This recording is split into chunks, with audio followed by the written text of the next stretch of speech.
Hi, everybody. I hope you're doing marvelously well. We're big, we're bad, and we're back with another amazing Rate My Mix competition. This one is a song by the marvelous James Dupre. The song is called Another Love Song, and our very good friend and co-everything, Mr. Joe Carrell, produced it.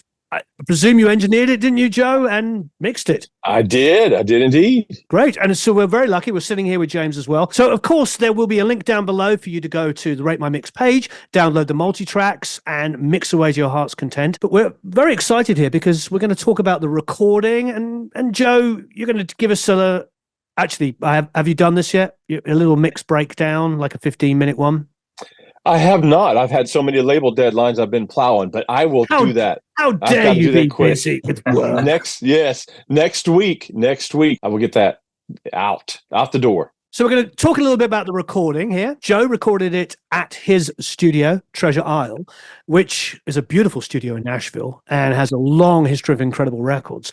And there was a lot of gear donated by Warm. So it's kind of been a double whammy. You may well, if you're subscribed to the Warm channel, have actually seen James's performance and Joe's recording featured on their channel. In fact, we'll put a link to that as well. So, gentlemen, thank you ever so much for donating this marvelous track. James, how did you actually meet our good friend and mentor, Joe, sitting over there? I was doing work with a radio promotion company called Grassroots Promotions in Nashville. And one of the guys that works for them, John Griffin, is a songwriter as well. So we had written a couple of times before, and this is just another love song that we wrote together. And with included our good buddy Justin Harden as well. So we wrote it and we were excited about it. And then it wasn't long after that John had approached me about this Warm audio opportunity with Joe. And of course, I was like, yeah, man, why not? Let's do it, And so it was pretty fun and exciting, Joe, you never worked with James before. Did you ask for an acoustic vocal? Did they already have a demo that they had recorded of the song to a certain level, or was it just literally a bare bones song that you heard? As I recall, it was an acoustic and vocal demo. James can probably correct me on that if I'm wrong. Like you said, his co-writer on that, John, is a friend of mine, and we were having coffee one morning on my way to the studio, because we were actually working on a couple other projects together.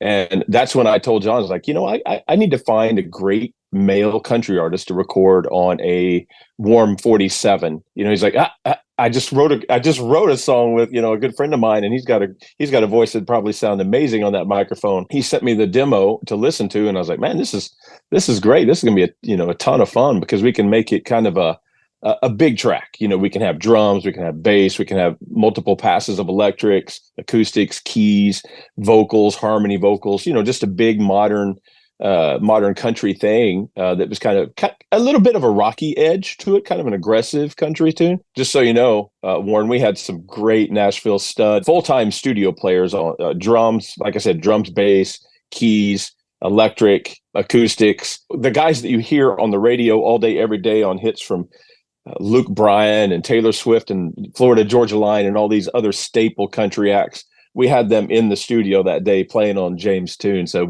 I think we got a great track out of it. Now, these are done with A-list session players that I presume you use a lot in Nashville, Vegas, as we like to call it. Sorry, Nashville. Did you do much pre-production, or was this one of those classic Nashville sessions where everybody just shows up and listens to the song and off you go? The musicians had never heard it prior to walking into the door. Me and his co-writer kind of had bounced some ideas off of each other about where we would take it. The way it works in Nashville, literally these stud musicians come in and, get a cup of coffee and shoot the breeze with each other for a couple minutes. And we get sounds really fast. And then they listen to the demo.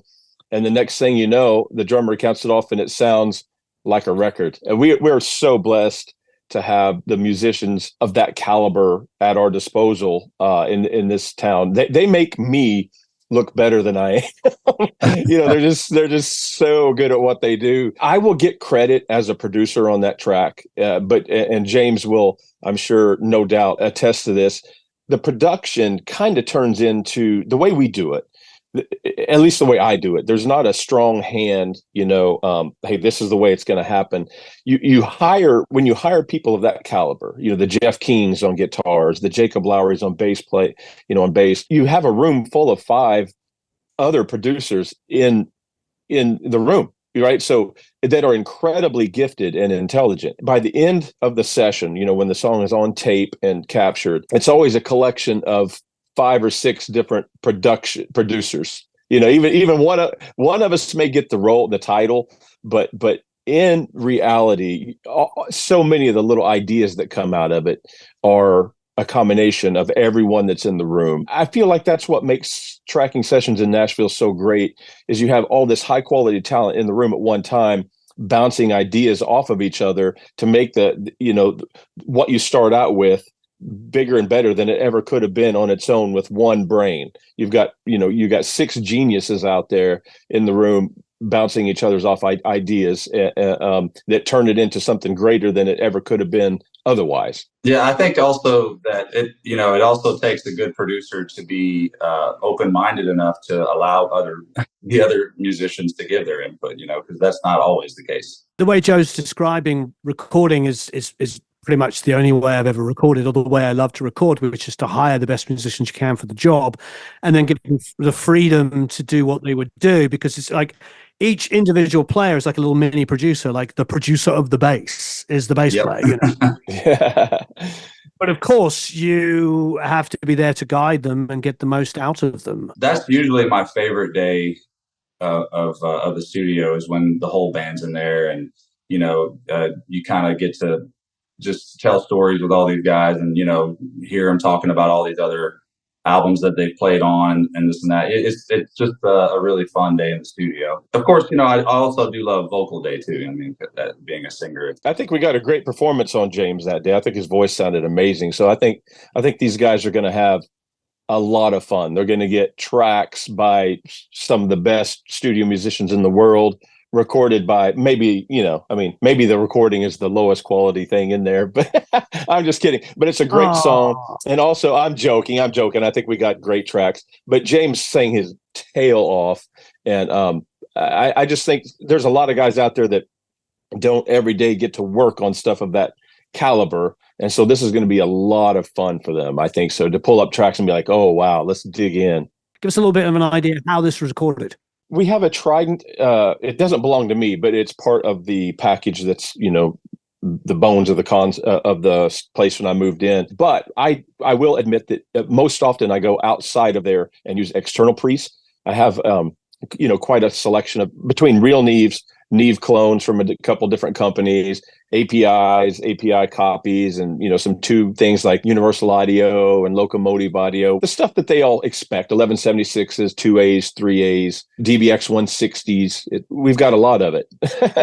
We're blessed to have a pretty big locker and pretty big outboard selection. So it's very important is the fact that we have an incredible acoustic space. We have 24-foot ceilings with lots of exposed wood. So drums, they'll check it out. When they pull up the drum room mics, it'll be like, oh, yeah, baby. It really affects even close mics on drums, how much air they can move, the way they resonate, how inhibited or uninhibited the drum is. Acoustically, it's a very special room. Very excited to get the hold of the multitracks myself. Now, we are going to do a video with you showing how you mixed it as well. So for those of you that want to get some tips and tricks on how Joe did it and maybe add it to your own mix, stay tuned for that video. You're in your environment that you know really well.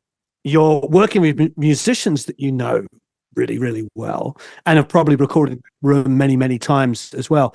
Is there anything unusual about this that you did that maybe you wouldn't do or you haven't done on other songs? A little bit. And that would be the fact that Warm Audio approached me about looking for opportunities. It's like, hey, if you find a great male country artist, we would love to feature it on our channel. If you could record him, we would pay for a video shoot where he's in front of the WA-47, which, of course, the caveat, if you want to call it that, is that you have to use an all Warm Audio chain. So we use the WA-47, a WA-73, the Neve copy, and we used I believe the WA2A, LA2A style compressor on his vocal. And we also used a lot of warm audio mics and preamps throughout the session, because it was warm audio had put a lot, they were putting money into it to feature make a video of James singing it. So we used a lot of their gear. But we always do, honestly. We have a lot of warm audio in the studio and tend to use a lot of their 73s and their 412s. Big fan of their 412s, especially. But other than that, it was just a kind of the cameras were rolling around us, weren't they, James? So that was that was a little different. We had cameraman rolling around, but other than that, it's just a normal day in Nashville. It's great to have really super organic tracks like this for people to mix. As per usual, for those of you watching, we do 2 sets of competition at the same time, which is going to blow these guys' poor minds, because we do allow people to do full-blown mixes, and we do 3 prizes for that. But we also do remixes. So, James, I don't know if I'd warned you of this. Joe may have already known, having seen some of our others, but you will be hearing some remixes. You'll be hearing people taking your vocal and maybe turning it into death metal or bring it on. Bring it on. I've always wanted to hear how that you sounded. name it. Yeah. We make this as open as possible because we want people from all genres to really enjoy this. But I also challenge you to mix great organic tracks, especially if it's out of your wheelhouse. Even if you don't use those as your entry, get in there and mix some really beautifully recorded stuff. Because Joe, all joking aside, him joking about his abilities, is a world-class engineer. And these are really gorgeously recorded tracks. And James wrote an amazing song and sang his ass off. So, yeah. If it's a contest, they get a chance to win something, I'm assuming. Oh, they do, yes. Well, as you mentioned, first of all, of course, this was recorded using a lot of Warm mics. So Warm have very generously given us a whole schnizzle ton of mics. Our good friends over at Audient are giving us interfaces as well. So basically, those first top 3 prizes are like little mini recording systems. Obviously, you're going to need your own computer, but other than that, it's a package ready to go, because we've got Cali speakers. Thank you, Cali. We've got Audient interfaces. We've got Warm mics. Now, for plugins, we have Liquid Sonics, and of course, Liquid Sonics make the Seventh Heaven, which is one of the best reverb plugins ever made. You'll get Produce Like a Pro memberships. If you come in first, you'll get lifetime memberships on both mix and remix. And then there's the everything bundle from Pro Mix Academy of all the courses. And last but not least, all of the Lancaster audio stuff, which is all the IRs, all the impulse responses. And also, of course, the Nobles pedal, the ODR1. That's more stuff than I even thought we were going to have. That's pretty crazy. Nice job, Warren and Eric. You guys are going to be listening to a lot of mixes.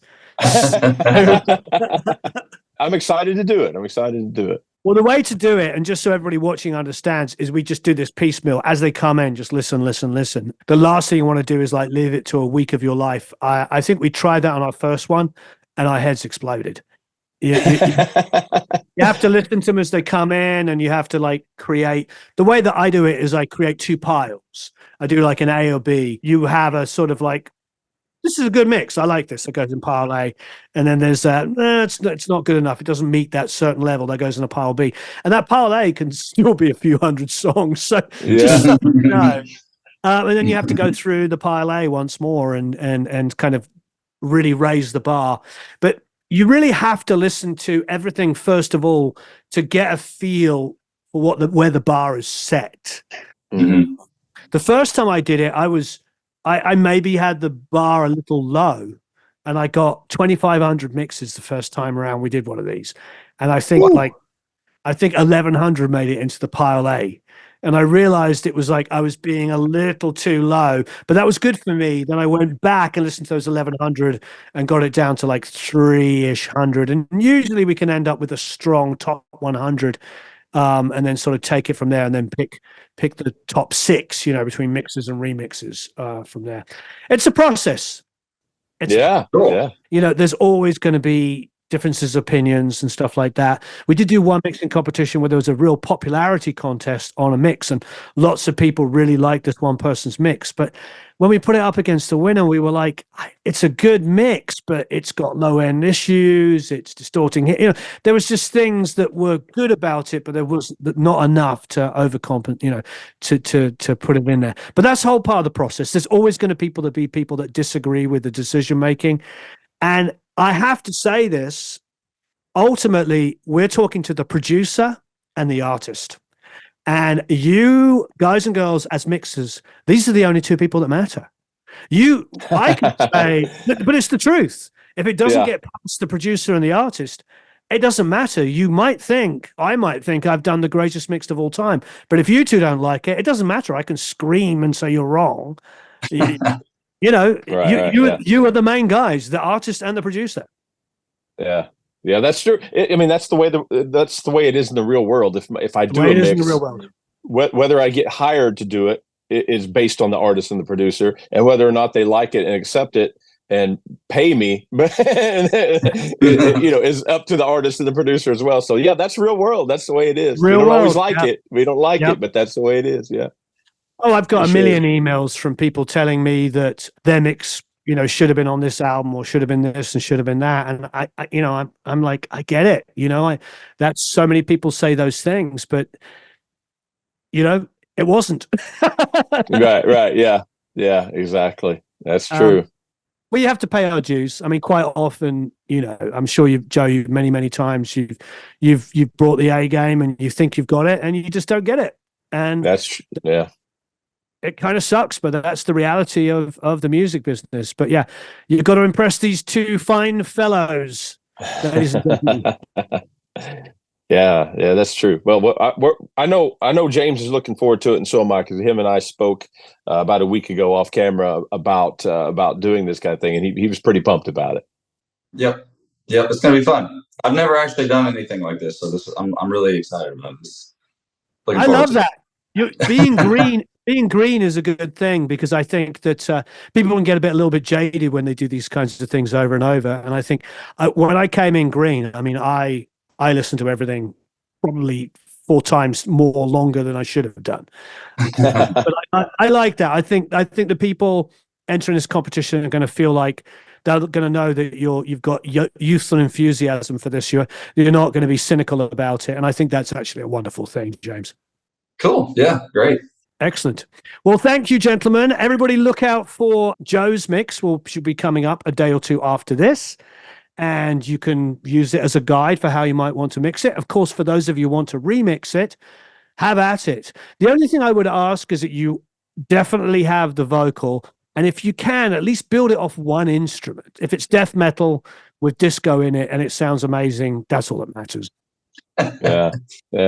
I will also mention that the mix that I did originally, I was using quite a bit of hardware, I believe, as inserts.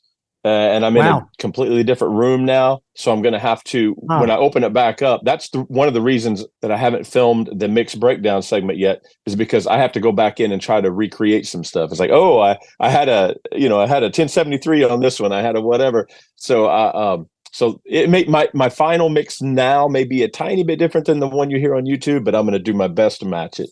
Well, I'm excited. Gentlemen, thank you ever so much. Eric Von Derrickson is hiding with his camera off, but he's here somewhere. And it's going to be really wonderful. So click the link down below to go download the multi-track, sign up for the competition. Super excited to hear what you do, whether you're mixing or remixing. There's only one entry, though. Only one entry. You can either mix or remix. It's really up to you what you want to do, but only one entry. And don't enter and send it off until you are super happy. I do get emails from people after like 2 weeks of the mixing competition saying, I sent in my mix last week and I've completely changed my mind and I've remixed it. And the problem is, if we allow that, we're going to end up with like 3 times more. It can be tough to figure out where there's double entries and stuff like that. So just don't send it in until you're really happy. And the great thing about Rate My Mix's site is you can go on there and other people put their mixes up. So you can kind of listen to see what other people are doing and give yourself a bit of, a bit of opportunity to find out whether your mix is that great or not, or what you might want to do. And the community is very friendly and they will help each other out. Thanks, everyone. Thank you, James. Thank you, Joe. Thank you. And excited to hear what you all do. Thanks. So long, farewell, David, sayonara. Adios. Bye.